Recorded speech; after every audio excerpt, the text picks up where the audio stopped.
സെയിൽസ്മാനും business ഓണേഴ്സും സ്വന്തമായി മനസ്സിലാക്കേണ്ട, ആരും പറയാതെ മനസ്സിലാക്കേണ്ട ഒരു ഡേഞ്ചർ കാര്യത്തെക്കുറിച്ചാണ് സംസാരിക്കുന്നത്.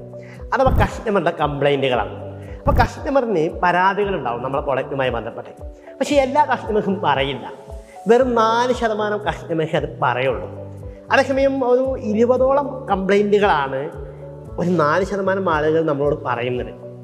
അപ്പം അത് മനസ്സിലാക്കി എടുക്കാൻ നമുക്ക് പറ്റണം. നമ്മുടെ സർവീസും നമ്മുടെ റിവ്യൂ ഇതെല്ലാം നടത്തി കസ്റ്റമേഴ്സ് നമ്മളെ വിട്ടു പോകുന്നതൊക്കെ മനസ്സിലാക്കി എടുക്കാൻ നേരത്തെ കഴിഞ്ഞാൽ നമുക്ക് ഈ വിഷയങ്ങളൊക്കെ പരിഹരിക്കാൻ പറ്റും.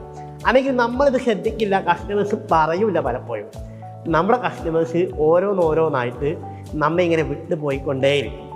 ഒരു കസ്റ്റമറെ നിലനിർത്തുന്നതിൻ്റെ 5 ഇരട്ടി എഫേർട്ട് എടുക്കണം ഒരു പുതിയ കസ്റ്റമറെ ഉണ്ടാക്കിയെടുക്കാൻ.